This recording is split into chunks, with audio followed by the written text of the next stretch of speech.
En este momento fue a países de ingresos bajos y medianos bajos.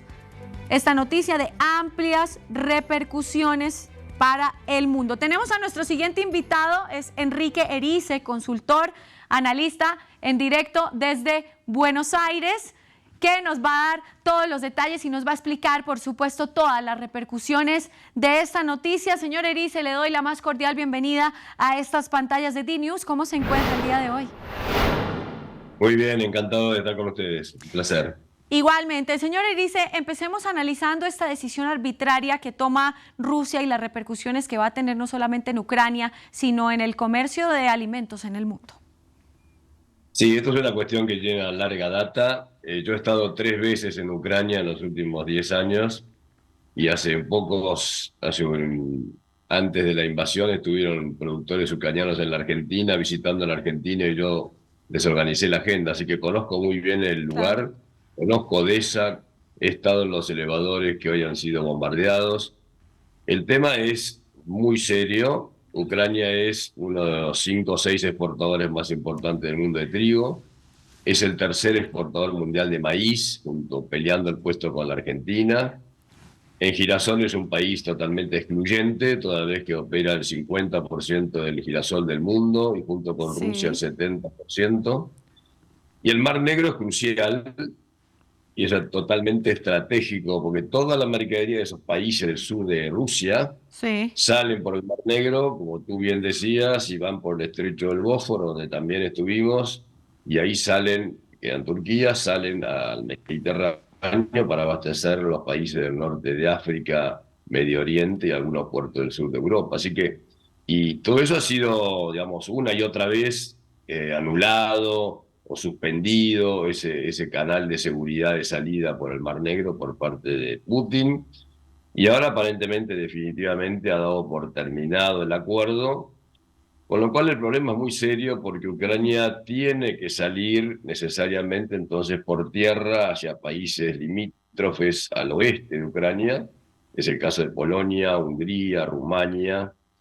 Y la paradoja es que todos esos países que fueron muy solidarios con Ucrania en materia política, cuando el gran ucraniano empieza a fluir hacia Polonia, hacia Hungría o hacia Rumania, los productores polacos o húngaros se quejan de que los precios se deprimen por esta situación, con lo cual eso genera un contratiempo para la gente en Ucrania que está viviendo un aumento dramático, esa es la realidad.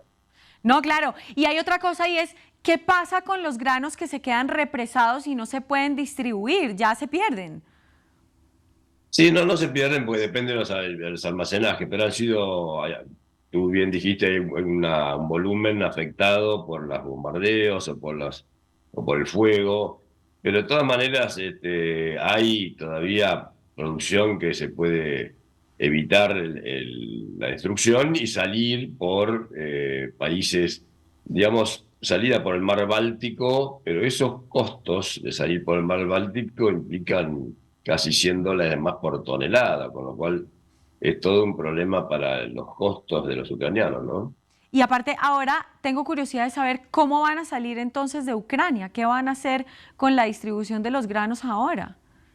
Y bueno, se está negociando en este momento. Es probable que haya algún acuerdo con los países europeos, miembros de la Unión Europea, para permitir que el grano ucraniano salga, tratando de no interferir en los precios en Polonia, en Hungría, en Rumania, compartir los costos que eso genera, la caída en los precios que eso genera para los productores de la zona europea. Y bueno, ahí va a intervenir Francia, Alemania, algunos otros países de la Unión Europea para tratar de ver cómo se puede lograr que este tema no afecte a los precios de los países vecinos a Ucrania.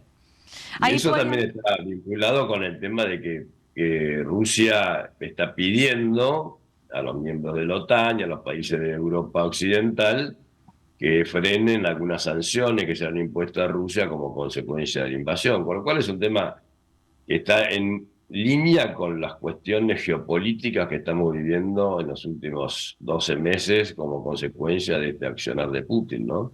No, es un tema delicadísimo. Algo que me sorprendió mucho es que Ucrania, en medio de todo esto, sigue mandando ayuda humanitaria a países como Afganistán, en el marco de un conflicto en el que, bueno, está bastante comprometido y muchos sectores también lo están. Me sorprendió que siguiera con esas labores de mandarle ayuda humanitaria y alimentaria a países como Afganistán que de verdad lo necesitan.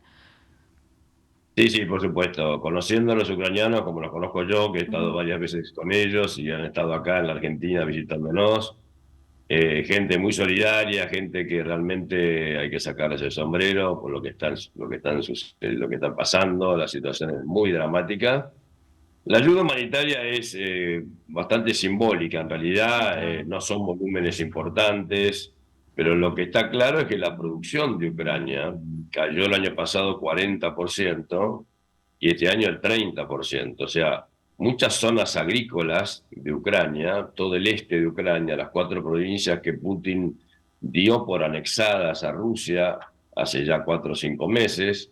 La pregunta es si son zonas agrícolas y la realidad es que sí, son zonas muy productoras de trigo, de girasol, no tanto de maíz, pero sí de trigo y girasol. Sí. Y esas zonas hoy están en plena batalla, con lo cual es muy difícil sembrar con los campos minados, con las costas de Odessa también minadas. O sea, la situación es absolutamente dramática, esa es la verdad. Aparte el clima también, que no está ayudando mucho. Es un invierno de los más fríos que han podido atravesar allí, ¿no?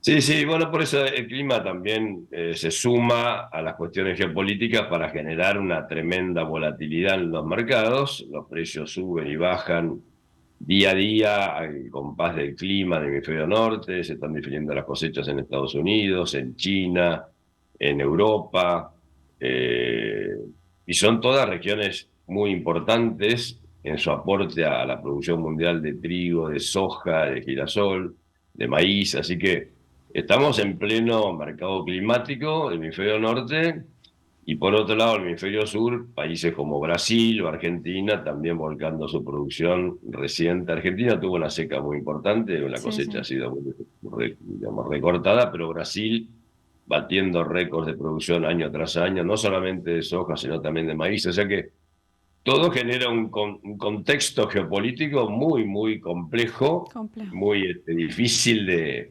encasillar, pero bueno, es lo que estamos hace muchos años en esto, estamos bastante acostumbrados a este tipo de situaciones, ¿no? Bueno, pues muchísimas gracias por haber estado con nosotros, señor Enrique Erice, en directo desde la ciudad de Buenos Aires. Le deseo un feliz resto de tarde y mil gracias por estar con nosotros aquí en DIN. Bueno, muchas gracias a ustedes y les mando un abrazo muy grande.